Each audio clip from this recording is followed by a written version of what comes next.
Hello, my name is Haley Leopold. I'm going to share with you my journey as a nurse. When I was about a junior in high school, me and my mom did a long trip.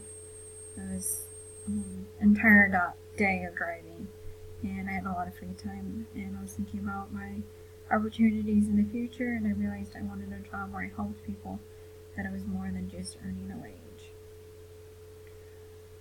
I looked into ultrasound, and my sister-in-law graduated from Northeast Iowa Community College and loved it there, and it was close to home.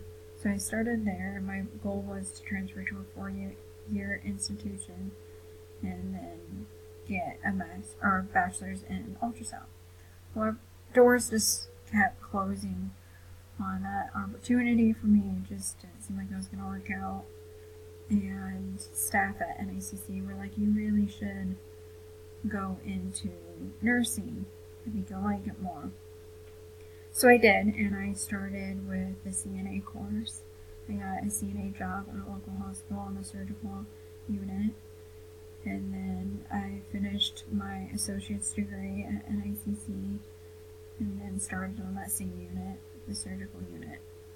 I still work there today as a registered nurse.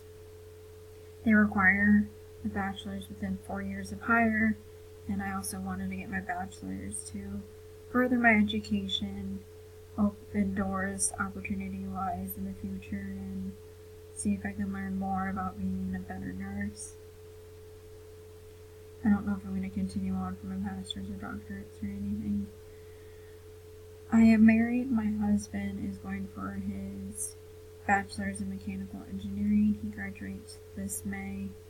I enjoy reading and music, and I'm looking forward to seeing where the future takes me. My journey as a nurse has been an interesting experience that it has been exciting to see where life takes you. Thank you for watching this video. I hope it enlightens you more about me and about how every nurse's path to nursing is totally different.